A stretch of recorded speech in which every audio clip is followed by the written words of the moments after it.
इस carbohydrate series का यह मेरा 7th लेक्चर है। आज की चर्चा का विषय है डी प्लस ग्लूकोज का open chain structure. Open chain structure of D plus glucose. जब भी किसी भी मॉलिक्यूल का स्ट्रक्चर डिटरमिन किया जाता है तो सबसे पहले यह देखा जाता है कि उस मॉलिक्यूल के अंदर कौन कौन से एलिमेंट प्रेजेंट हैं और उनका रिलेटिव रेशियो कैसा है। तो सबसे पहले एलिमेंट एनालिसिस किया जाता है और उस अननोन मॉलिक्यूल का मॉलिक्यूलर वेट और मॉलिक्यूलर मास डिटरमिन किया जाता है। तो ओपन चेन स्ट्रक्चर का स्टार्ट हम करते हैं। पहला पॉइंट है molecular formula. Elemental analysis and molecular mass determination study reveals that it's molecular formula is C6H12O6। that is the molecular formula of D plus glucose is C6H12O6। अब ये देखना है कि जो इसमें 6 कार्बन एटम्स हैं ये क्लोज चेन में हैं या ओपन चेन में हैं या ब्रॉन्ज्ड चेन बनाते हैं। तो दूसरा पॉइंट ये देखना है number 2, presence of 6 carbon atoms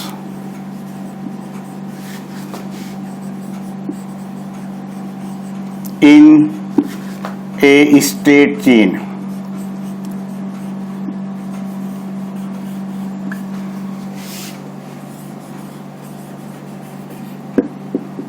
Presence of 6 carbon atoms in a straight chain।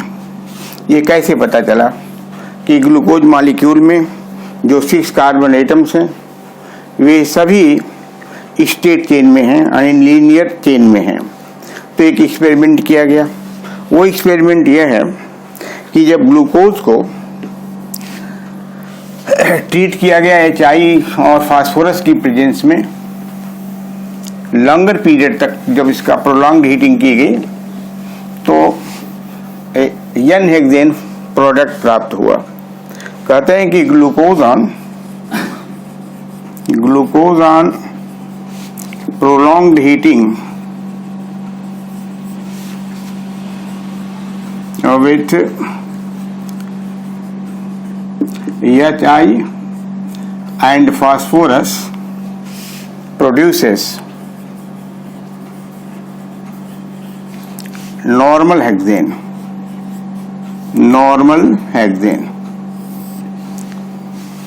Equation है C6H12O6 HI और फास्फोरस की प्रेजेंस में हीट किया गया, इसे एन हेक्सेन मिला।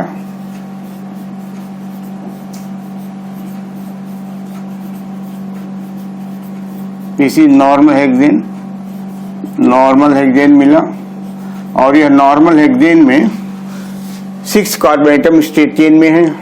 इससे पता चलता है कि ग्लूकोज के अंदर जो 6 कार्बन एटम्स हैं वे सभी स्ट्रेट चेन में है।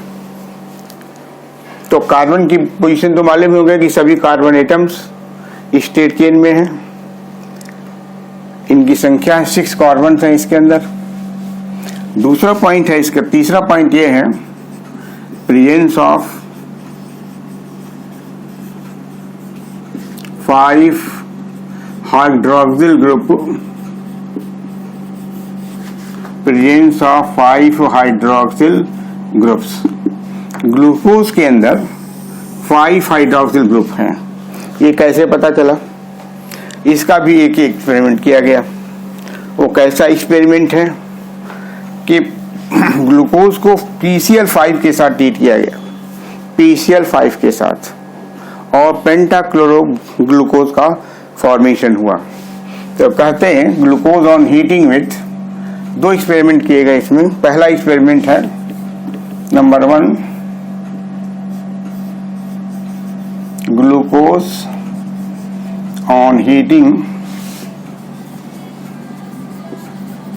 with PCl5 produces pentachloroglucose, which indicates that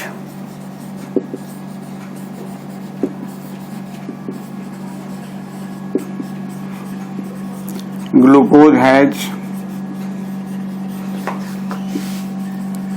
5 OH groups. अब 5 OH ग्रुप को बाहर कर दीजिए, 5 हो गया। अब मॉलिक्यूलर फार्मूला में से C6H बच गया, हाइड्रोजन कितना बचा 7, ऑक्सीजन कितना बचा 6, नो एक ऑक्सीजन बचा, कार्बन 6 है, 6 कार्बन हो गया, हाइड्रोजन 12 है, 7 को इधर कर दिया, 5 हाइड्रोजन इधर कर दिया, क्योंकि ये OH में कन्वर्ट हो रहा है और एक ऑक्सीजन है, तो 6 हो गया मॉलिक्यूलर फार्मूला इसका। PCl5 से इसको हीट किया, PCl5 से हीट करने पर ये बनाएगा 6,7O और Cl5 हो गया, प्लस POCl3 बनेगा, प्लस ये Cl बनेगा, क्योंकि 5 OH है इसे 5 करना पड़ेगा, इसको 5 करना पड़ेगा। अब 5 OH ग्रुप इसके अंदर प्रेजेंट है, जैसे पता PCl5 के ट्रीटमेंट से पता चला। जैसे कन्वर्जन फैक्टर आप जानते हैं कि कन्वर्जन OH को Cl में कन्वर्ट करता है, फास्फोरस पेंटाक्लोराइड Cl में कन्वर्ट करता है। तो फास्फोरस पेंटाक्लोराइड से इसका रिएक्शन हुआ और पेंटाक्लोरो ग्लूकोज बना। इसका मतलब ये हुआ कि इसके अंदर OH ग्रुप की संख्या 5 है, प्रत्येक OH Cl में चेंज हो रहा है। दूसरा पॉइंट इसमें ये ऐड करना है, इसके पास 5 OH ग्रुप हैं। एक तो PCl5 के ट्रीटमेंट से पता चला, दूसरा पता चलता है when glucose reacts with acetyl chloride या acetic anhydride,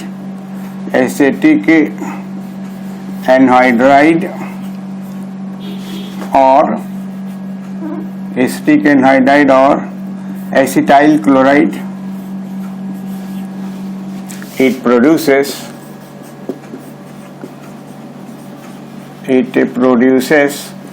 glucose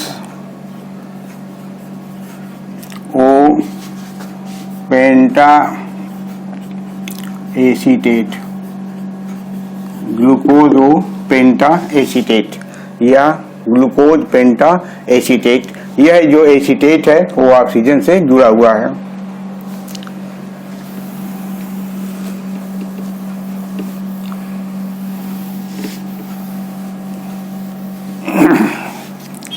This reaction further supports that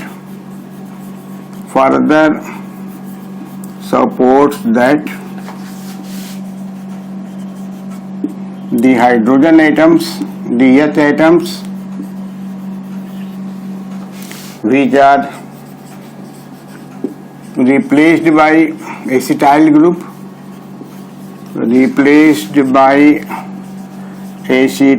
group, are bonded to oxygen atom,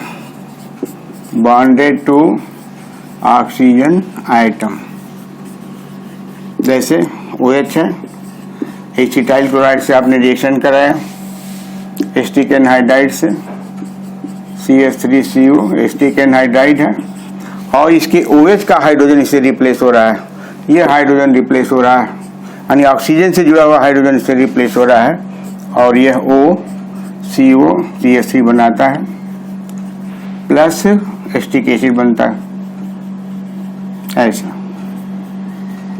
तो OH ग्रुप तो इसके अंदर है, और OH ग्रुप की पुष्टि इससे भी होती है कि जब when glucose reacts with acetic anhydride और acetyl chloride it produces glucose O pentacetate. This reaction further supports that the hydrogen atoms which are replaced by ethyl group are bonded to oxygen atom. अब इसका reaction उसी तरह से होगा जैसे आपने O5 कर दिया, उसको बाहर निकाल दिया 5 को, यहाँ एक ऑक्सीजन रखी है, यहाँ 6 रखी, यहाँ 7 कर दी है। ये ग्लूकोज का मॉलिक्यूलर फार्मूला इस फॉर्म में भी हो गया।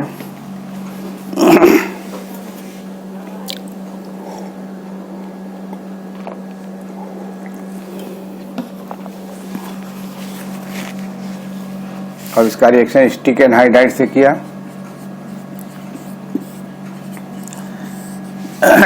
बन गया C6H7 O ब्रैकेट में OCO CH3 5 plus acetic acid, ये बनता है। तो हमने आपको बताया कि ग्लूकोज मॉलिक्यूल में 6 हाइड्रोजन एटम्स स्टेट चेन में हैं, इसके पास 5 हाइड्रोक्सिल ग्रुप्स हैं। अगला पॉइंट ये है, चौथा पॉइंट बताना है कि इसमें एक कार्बोनाइल फंक्शन ग्रुप भी प्रेजेंट है। तो number 4, presence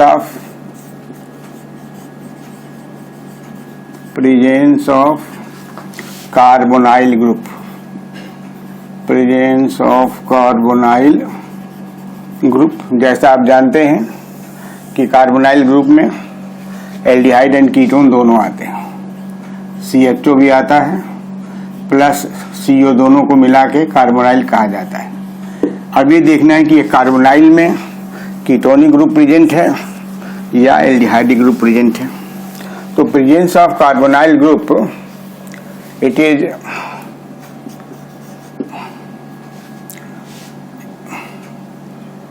is known by the fact that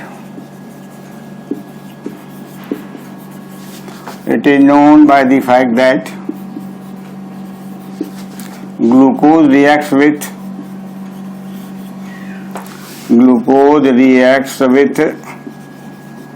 HCN and produces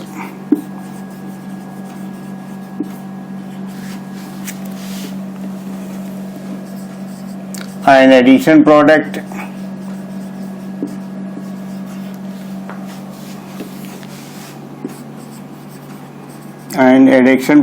that is glucose cyanohydrin.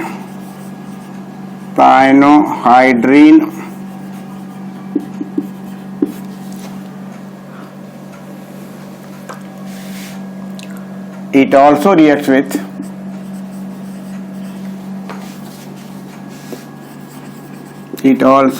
with hydroxylamine NH2OH hydroxylamine and produces a condensation product.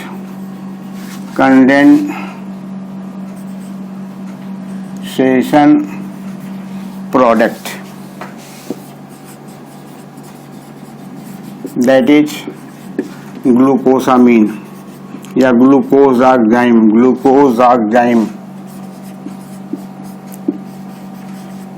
ये दोनों जो प्रोडक्ट हैं, ग्लूकोज साइनोहाइड्रिन का बनना अथवा ग्लूकोजाक्जाइम का बनना, ये इंडिकेट करता है कि ग्लूकोज मॉलिक्यूल के अंदर कार्बोनाइल फंक्शन ग्रुप प्रेजेंट है। अब कार्बोनाइल ग्रुप में CHO भी हो सकता है और CO भी हो सकता है। अब इसका रिएक्शन देखिए, अगर इसके अंदर CHO है ऐसा, अगर हम CHO इसको बाहर करें तो कार्बन कितना बच जाएगा 5, हाइड्रोजन कितना बचेगा 11। ऐसा लिख सकते हैं ग्लूकोज का मॉलिक्यूलर फार्मूला, ग्लूकोज।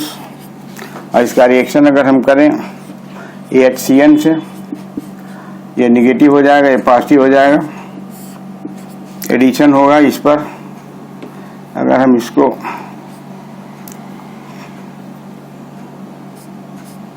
ऐसे करें, H ऐसे करें, स्लाइड नेगेटिव हो गया, स्लाइड पॉजिटिव हो गया, तो जहाँ पॉजिटिव और नेगेटिव चला जाएगा तो हो जाएगा C5H11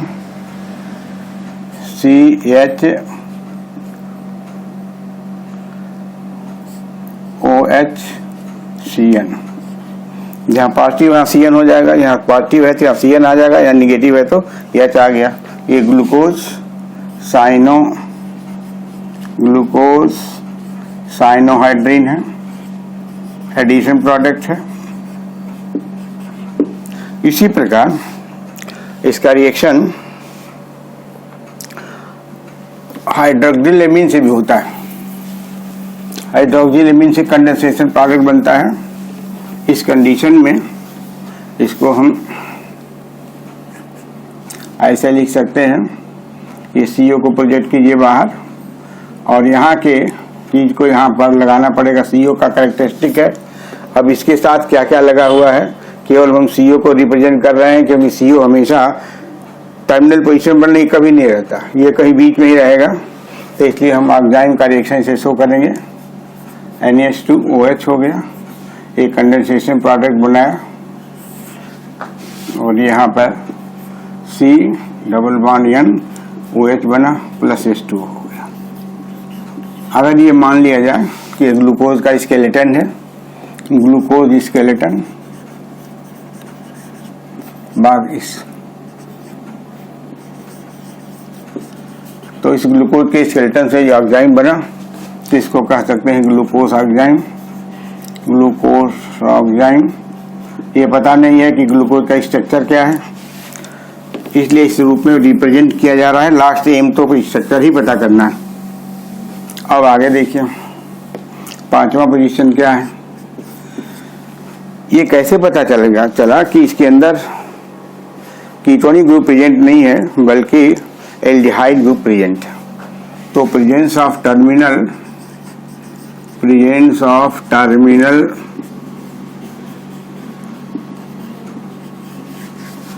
CHO group in glucose,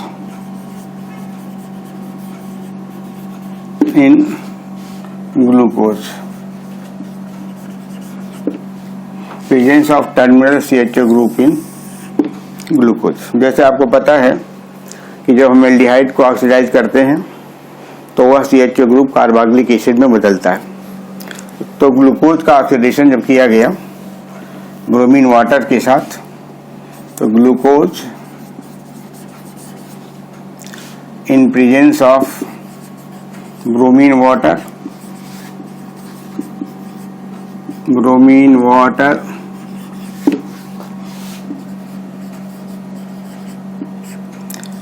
is oxidized to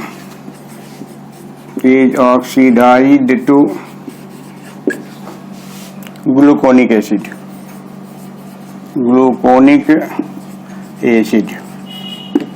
This reaction supports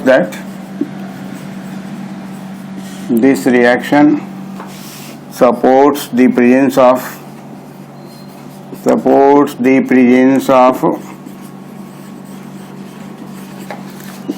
CHO group at the terminal position,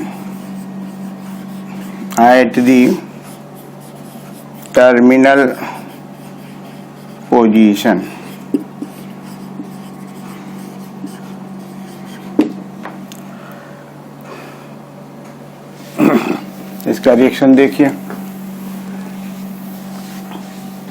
अगर हम ग्लूकोज का ऐसे लिख दें, ये CHO है और यहाँ पर इसका बाकी चीज़ों को हम लिख दें, C5 हो गया, H11 हो गया और O हो गया।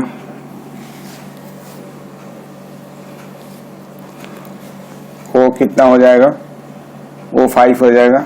देखिए इसका टोटल जो फार्मूला है वो होगा C6H12O6 है। इसको हमने ऐसे लिख दिया, C5 यहाँ से हो गया, एक कार्बन यहाँ दोनों मिलके 6 हो गए, 11 हाइड्रोजन यहाँ है, एक हाइड्रोजन यहाँ 12 हो गया, ऑक्सीजन यहाँ 5 है, यहाँ O है 6 हो गया। इसका ऑक्सीडेशन किया गया ब्रोमीन वाटर के साथ, Br2 और H2O है, ये ऑक्सीडाइजिंग एजेंट है। यह जो CHO ग्रुप है ये ऑक्सीडाइज हो गया है और ऑक्सीडाइज होने के बाद ये इस ग्रुप में बदल गया। अब इसका नाम जो पड़ा है ग्लूकोनिक एसिड है। स्ट्रक्चर नहीं लिख रहे हैं क्योंकि लास्ट में लिखा जाएगा structure. This is gluconic acid.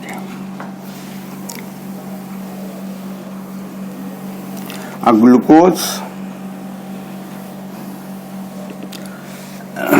Further more अगला है कि ग्लूकोज फेलिंग सोल्यूशन को रिड्यूस करता है। Furthermore glucose reduces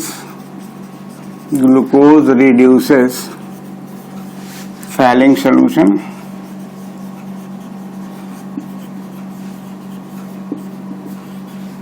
into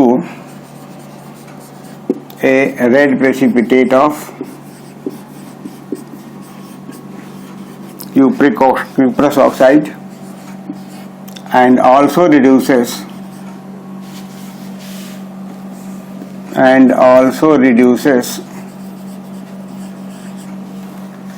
tolerance reagent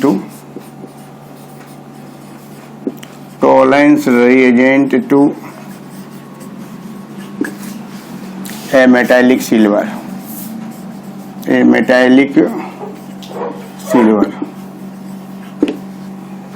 This reaction also supports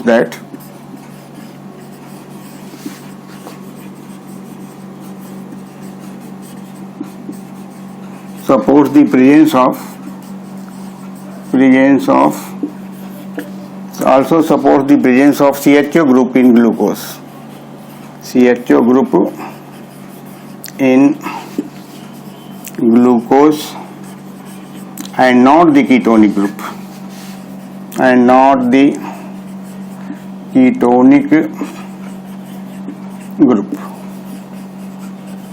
ketonic group इसके पास नहीं है, CHO group है। तो furthermore glucose reduces failing solution into a red precipitate of cuprous oxide and also reduces tolerance reagent to a metallic silver. This reaction also supports the presence of CHO group in glucose and not the ketonic group. तो इस तरह से ये पता चला कि इसके पास CHO group है और टर्मिनल पोजीशन पर है। अब जो लोकेशन है OH ग्रुप का, जो लोकेशन है, जैसे आप जानते हैं कि अगर एक कार्बन पर more than one OH group हो तो वह मॉलिक्यूल अनस्टेबल होता है, लेकिन ग्लूकोज मॉलिक्यूल एक स्टेबल मॉलिक्यूल है। इसे पता चलता है कि ग्लूकोज मॉलिक्यूल में प्रत्येक जो OH ग्रुप है वह अलग अलग कार्बन एटम से जुड़ा हुआ है। Location of OH group, location of OH groups in glucose,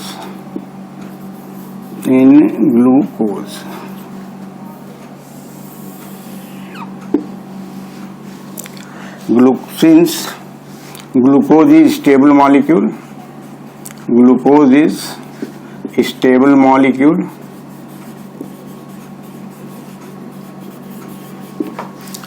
hence OH groups in glucose are present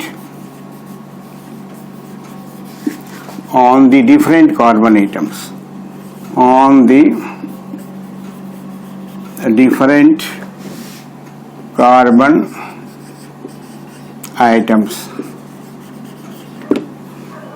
not 2OH on the same carbon,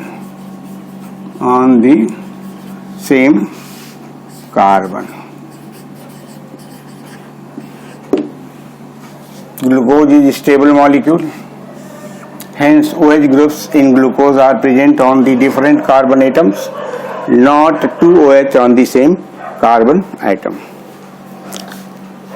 जैसा आप जानते हैं कि अगर एक कार्बन से 2 OH ग्रुप लगे रहते हैं तो इस तरह का मॉलिक्यूल अनस्टेबल होता है। क्योंकि ग्लूकोज मॉलिक्यूल स्टेबल है, इससे पता चलता है कि प्रत्येक जो OH ग्रुप हैं वो अलग अलग कार्बन एटम से जुड़े हुए हैं। और लास्टली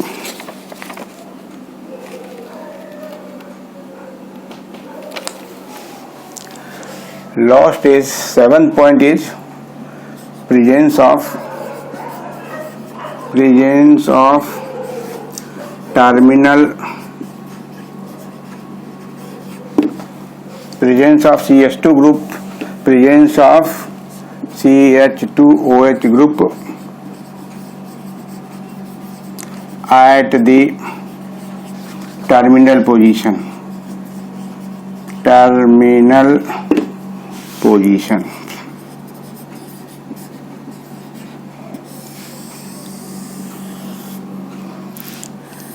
ये कैसे पता चला?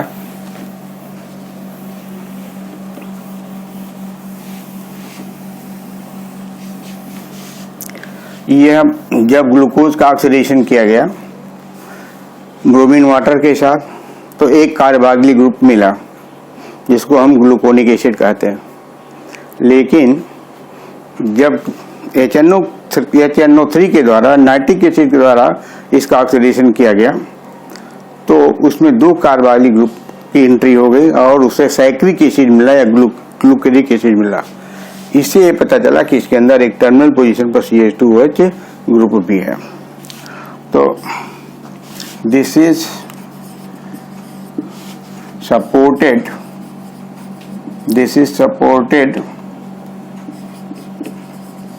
by the fact that when glucose is oxidized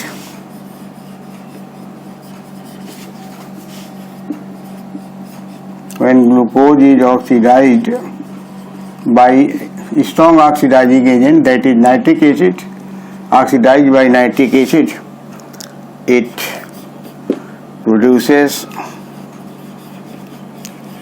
glucaric acid और साइक्लिक एसिड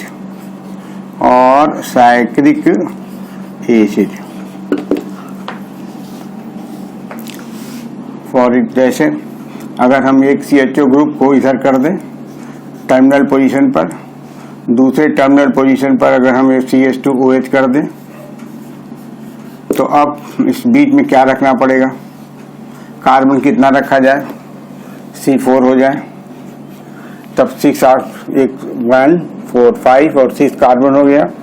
हाइड्रोजन कितना रखा जाए? 1 हाइड्रोजन इधर है, 3 हाइड्रोजन इधर है, 4 हाइड्रोजन हो गया। तो बीच में क्या रखेंगे? C8 रखेंगे। तो सब मिला के मॉलिक्यूलर फार्मूला क्या बनेगा? C6H12O6। 6 की बात समझ में आ गई। Hydrogen 1 8 9 11 and 12 and oxygen is how much? 6 होना चाहिए। तो यहाँ पर हाइड्रोजन कितना है? 1 है यहाँ पर है, 1 यहाँ पर है, इसका मतलब 4 ऑक्सीजन यहाँ होना चाहिए, वो 4 यहाँ होना चाहिए और इधर CH2OH होना चाहिए। ये आपका ग्लूकोज का स्ट्रक्चर हो गया, मॉलिक्यूलर फार्मूला हो गया। अब इसको जब strong oxidizing agent nitric acid से ऑक्सीडाइज किया जाता है तो बनता क्या है? HNO3 से रिएक्शन हुआ तो ये तो ऑक्सीडाइज हो जाएगा। ये आपको HCOOC, बीच वाला मॉइटी ऐसे ही रहेगा, C4H8O4 हो जाएगा। आइए अभी एल्डिहाइड में बदलेगा, CH2 में बदलेगा। इससे ये कोर्स है CH2OH है, ऑक्सीडाइज करेगा तो CHO में बदलेगा, फिर ऑक्सीडाइज करेगा तो कार्बोक्सिलिक एसिड में ऑक्सीडाइज हो जाएगा। ये इसका सीक्वेंस है। ऐसा ये ऑक्सीडाइज होगा, वाटर लूज करेगा, CHO में बदलेगा, फिर ऑक्सीडाइज होगा तो कार्बोक्सिलिक एसिड में बदलेगा। यह जो CHO है डायरेक्टली बदल चुका है, ये भी यहाँ पर बदल जाएगा। अब इसका नाम है ग्लूकेरिक एसिड इसका नाम है, या इसको साइक्लिक एसिड भी बोलते हैं। साइक्रिक एसिड। अब इन सब ऑब्जर्वेशन के आधार पर एमिल फिशर ने ओपन चेन स्ट्रक्चर प्रपोज किया। तो अब लास्टली क्या होगा कि लास्टली दिस इज 8 पॉइंट है, open chain structure of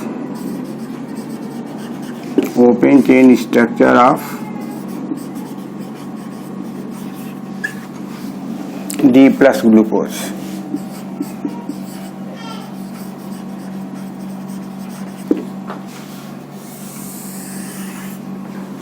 On the basis of above observations,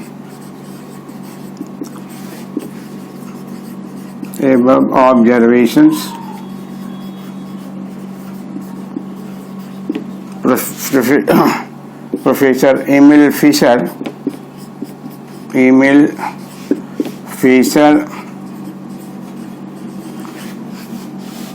proposed the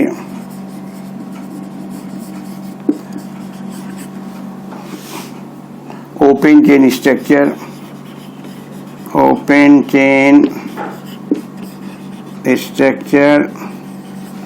of glucose as